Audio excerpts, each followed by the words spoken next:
Je pense qu'il y a 3-4 facteurs. Alors le facteur nombre, bien évidemment, ils sont 1 milliard, 1 milliard 300 millions.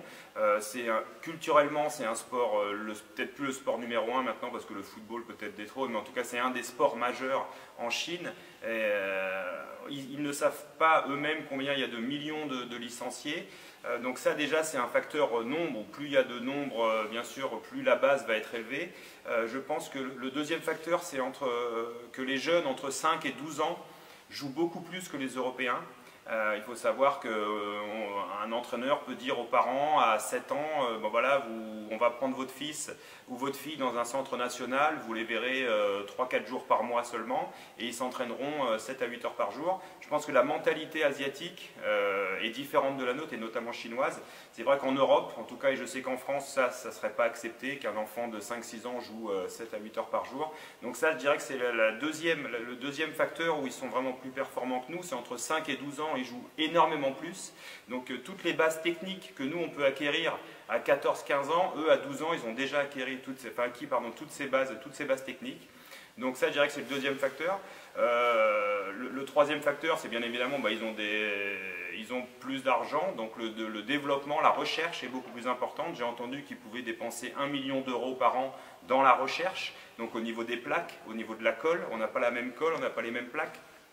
Donc tout ça fait que on a l'habitude de dire que le haut niveau se joue à des détails seulement. Alors si chaque détail fait 2-3% en plus, ben c'est vrai qu'il peut y avoir une différence.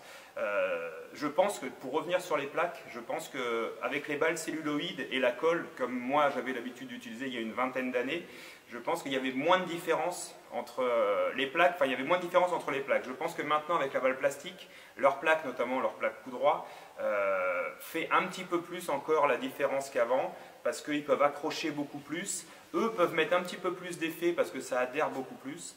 Donc je pense qu'il y a déjà un fossé énorme entre les Chinois et le reste du monde. Je pense qu'avec ces balles plastiques, malheureusement, le fossé va encore se creuser. Je pense qu'ils vont encore prendre plus d'avance parce qu'avant, on pouvait les dominer en service remise, en première balle.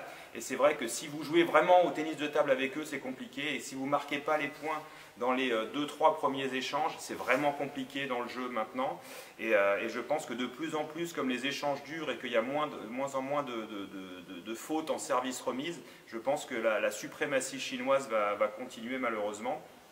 Et voilà, donc pour résumer, je dirais le nombre, le fait qu'entre 5 et 12 ans, ils jouent beaucoup plus que les Européens, leurs plaques, et bien sûr aussi les entraîneurs, ils connaissent très très bien le tennis de table.